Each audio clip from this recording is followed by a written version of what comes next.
একটি রিহাবে মদ্যপানের ক্ষতিকর দিক সম্বন্ধে ওয়াকিবহাল করার জন্যে শিক্ষাদান পর্ব চলছে। সামনে বহু আসনে বহু শিক্ষানবিশ বসে আছে। শিক্ষার গুরুত্ব বুঝেই তবে তারা গ্রহণ করবেন।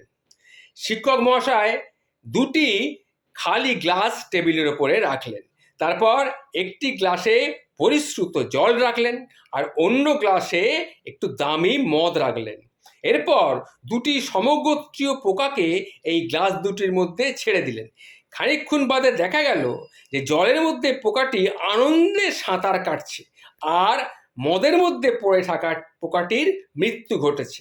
এবার শিক্ষক মশাই সবাইকে বললেন, তাহলে বুঝতে পারলে তো জল কত উপকারী আর মদ কত ক্ষতিকারক।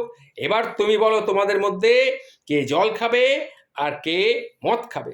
তখন সবাই এক হাত তুলে বলল যে আমরা জলই খাবো, মদ আর খাবো না। কিন্তু একমাত্র একজন বলল যে না, আমি জলও খাবো মদ খাবো। সে কি, মদ খেলে তো তোমার শরীর ক্ষতি করবে, বুঝতেই পারলে। না না, কিচ্ছু ক্ষতি করবেন না স্যার। আমার মদের সঙ্গে যে পোকাটা পেটের মধ্যে যাবে সেটাকে মারার জন্যে আবার আমি মদ খাবো, দেখবেন ওই পোকাটা পেটের মধ্যে একদম মরে যাবে। সুতরাং বুঝতে পারছেন কিরকম মদমাতাল হলে কি হয়। অর্থাৎ যাতে মাতাল তাহলে কিন্তু ঠিক।